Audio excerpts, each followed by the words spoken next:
नमस्कार दोस्तों, मेरा नाम है आयुष और आज के इस वीडियो में हम बात करने वाले हैं ऐसी टॉप 3 बुक्स के बारे में जो कि हर एक स्टॉक मार्केट बिगिनर को पढ़नी चाहिए अगर वो एक अच्छा इन्वेस्टर बनना चाहता है तो। अब दोस्तों होता क्या है स्टॉक मार्केट में कि जो लोग नए आए हुए होते हैं उन्हें the intelligent investor, security analysis ऐसी बुक्स के बारे में पता होता है, क्योंकि इस बुक की जो तारीफ है वो मिस्टर वॉरेन बफेट करते हैं जो कि दुनिया के सबसे बड़े इन्वेस्टर हैं। अब ये बुक्स भले ही बहुत ज़्यादा अच्छी हैं, लेकिन अगर आप नए हैं स्टॉक मार्केट में तो आपको बहुत ज़्यादा बेसिक टर्मिनोलॉजीज के बारे में भी पता नहीं होगा। और अगर आप द इंटेलिजेंट इन्वेस्टर जैसी टफ बुक्स पढ़ेंगे तो हो सकता है आपको वो बुक्स समझ में ना आए और उसका आप एप्लीकेशन रियल मार्केट्स में ना कर पाए। तो इसी वजह से आज मैं आपको इस वीडियो में ऐसी बुक्स के बारे में बताने वाला हूँ जो कि हो सकता है बहुत ज़्यादा फेमस ना हो, लेकिन अगर आप उन बुक्स को पढ़ेंगे तो वो बुक्स आपको पढ़ने में बहुत आसान लगेंगी, उनकी इंग्लिश बहुत ईजी होगी।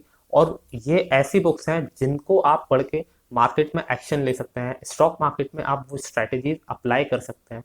तो चलिए दोस्तों, हम सबसे पहले बात करते हैं अपनी फर्स्ट नंबर की बुक के बारे में जो कि पढ़ने में बहुत आसान है, इंग्लिश बहुत ईजी है और एक स्टोरी वाले फॉर्मेट में लिखी गई है।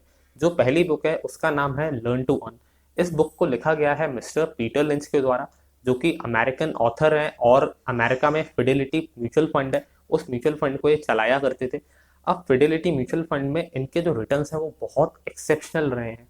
मतलब अगर हम इनके म्यूचुअल फंड रिकॉर्ड हिस्ट्री को देख लें, जो फंड ये चलाया करते थे, तो उसके जो रिटर्न्स हैं दोस्तों वो 20% CAGR के भी ऊपर रहे हैं। और अगर हम अमेरिकन म्यूचुअल फंड इंडस्ट्री की बात करें तो जो वहाँ का एवरेज रिटर्न है पर एनम म्यूचुअल फंड्स का ऑन एन एवरेज वो 13 से 15% के आसपास है। और जो इनका ट्रैक रिकॉर्ड है वो बहुत अच्छा रहा है। तो इस बुक में वो शेयर कर रहे हैं अपनी उन स्ट्रैटेजीज के बारे में जो कि वो यूज़ किया करते हैं ज़्यादा रिटर्न्स कमाने के लिए, वो कैसे स्टॉक्स को सिलेक्ट करते हैं और एक एवरेज इन्वेस्टर को क्या फ़ायदा है प्रोफेशनल इन्वेस्टर के ऊपर।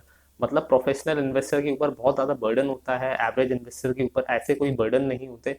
और एवरेज इन्वेस्टर अपना दिमाग लगा के कैसे प्रोफेशनल्स को बीट कर सकता है, इस बारे में इस बुक में काफ़ी कुछ बताया गया है। अगर आपको स्टॉक मार्केट की बेसिक टर्मिनोलॉजीज के बारे में नहीं पता तो ये बुक आपको हेल्प करेगी उन टर्मिनोलॉजीज के बारे में पता करने में। और ये एक ऐसी बुक है जो कि स्टोरी टेलिंग फॉर्मेट में लिखी गई है, बहुत इजी टू रीड लैंग्वेज है और आपको बहुत मजा आएगा अगर आप ये बुक पढ़ते हैं तो। अब दोस्तों जो सेकंड नंबर की हमारी बुक है उसका नाम है the little book that beats the market. अब ये जो बुक है मिस्टर जोएल ग्रीनब्लट ने लिखी है, जो कि एक अमेरिकन ऑथर है। और मिस्टर जोएल ग्रीनब्लट एक अमेरिकन हेज फंड को चलाया करते थे और इनकी भी हिस्ट्री बहुत स्ट्रांग रही है as a mutual fund manager. अगर हम इनके गौथम कैपिटल की बात करें जो कि इन्होंने फाउंड करी थी, जिसमें ये लोग हेज फंड वाला बिजनेस अपना चलाते थे, इनका जो हेज फंड है दोस्तों उसमें इन्होंने 40% से भी ज्यादा रिटर्न जनरेट किए हैं। और ऐसा सिर्फ एक साल के लिए नहीं किया, ऐसा लगातार इन्होंने 20 साल तक किया, जो कि बहुत बड़ी बात है, क्योंकि 40% CAGR की रिटर्न जनरेट करना मार्केट में, वो भी लगातार 20 सालों तक, बहुत ही बड़ी बात है दोस्तों।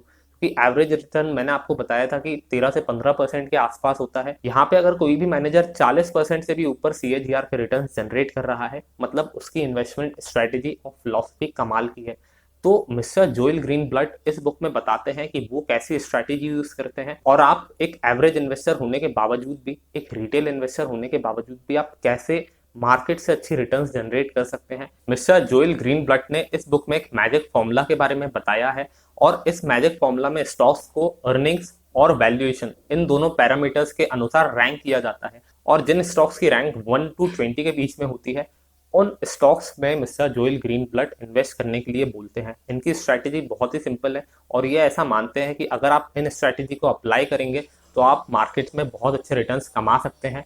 ये स्ट्रैटेजी इतनी सिंपल है कि लोगों को यकीन ही नहीं होता कि ये अच्छे रिटर्न्स कमा सकती है, लेकिन मैंने पर्सनली इसमें से कुछ स्टॉक्स निकाले हैं और उनमें इन्वेस्ट किया है मार्केट में, और जो मेरा एक्सपीरियंस रहा है वो बहुत ही अच्छा रहा है दोस्तों। अगर आप ये बुक पढ़ते हैं तो मैं आपको श्योरिटी दे सकता हूँ कि आपको बहुत हेल्प होगी स्टॉक सिलेक्शन करने में और स्टॉक मार्केट के बारे में बहुत कुछ सीखने में। अब दोस्तों तीसरी बुक के बारे में बात करने से पहले मैं आप लोगों से बोलना चाहूंगा, अगर आपने हमारे चैनल को सब्सक्राइब नहीं किया है तो प्लीज सब्सक्राइब करें।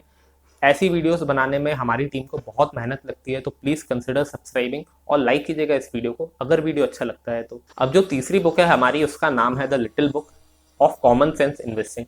इस बुक को लिखा गया है मिस्टर जॉन सी बोगल के द्वारा, जिन्होंने वैनगार्ड फंड की स्थापना की थी अमेरिका के अंदर।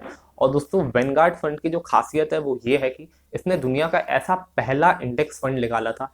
अब ये जो इंडेक्स फंड होता है ये म्यूचुअल फंड से काफ़ी ज़्यादा सिमिलर होता है, बस डिफरेंस यही रहता है कि जो म्यूचुअल फंड है उसमें मैनेजर एक्टिवली अपना दिमाग लगा के स्टॉक्स को पिक कर रहा है, किस स्टॉक में कितना पैसा लगाना चाहिए, ये सारे डिसीजंस जो है वो एक्टिवली म्यूचुअल फंड मैनेजर लेता है। लेकिन इंडेक्स फंड में ऐसा डिसीजन लेने वाला कोई भी नहीं होता।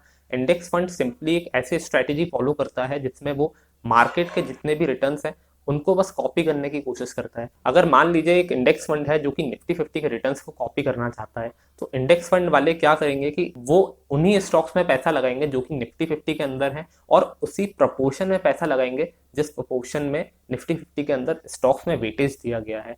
तो इससे होगा क्या कि आपको उतने ही रिटर्न्स मिलेंगे as a index fund investor जितने रिटर्न्स निफ्टी 50 आपको दे रहा है। इंडेक्स फंड में इन्वेस्ट करने का सबसे बड़ा फायदा होता है कॉस्ट एडवांटेज।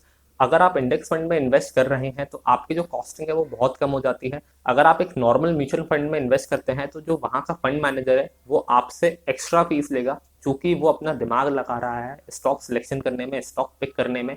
लेकिन इंडेक्स फंड में ऐसा कुछ भी नहीं होता, सारी चीज़ें मैनुअल होती हैं। और इसी वजह से ऐसा बोला जाता है कि जो इंडेक्स फंड है वो लॉन्ग टर्म में 90% से भी ज़्यादा म्यूचुअल फंड्स को बीट कर देता है। और ये जो बुक है दोस्तों वो उसी इंडेक्स फंड के बारे में है। इस बुक में बताया गया है कि इंडेक्स फंड में इन्वेस्टमेंट क्यों करना चाहिए, और इस बुक में एक ऐसी सिंपल लेकिन बहुत इफेक्टिव स्ट्रेटेजी के बारे में बताया गया है जो कि आप यूज करके मार्केट से पैसा बना सकते हैं। आप एक बहुत अच्छे इन्वेस्टर बन सकते हैं और प्रोफेशनल्स को बीट कर सकते हैं। इसी वजह से इस बुक का नाम रखा गया है the little book of common sense investing. तो दोस्तों ये थी आज की 3 बुक्स जो कि हर एक स्टॉक मार्केट बिगिनर को पढ़नी चाहिए अगर आप स्टॉक मार्केट के बारे में सीखना चाहते हैं। तो उम्मीद करता हूँ ये वीडियो आपको पसंद आया होगा। अगर आपका कोई भी डाउट हो स्टॉक मार्केट बुक से रिलेटेड, या आपका ऐसा कोई भी क्वेश्चन हो जो आप मुझसे पूछना चाहते हैं, तो प्लीज़ कमेंट करिएगा वीडियो के नीचे। लाइक कीजिएगा इस वीडियो को, अगर वीडियो अच्छा लगा हो तो सब्सक्राइब करिएगा हमारे चैनल को अगर आप ऐसे ही वीडियोस देखना चाहते हैं तो। Thank you for watching this video.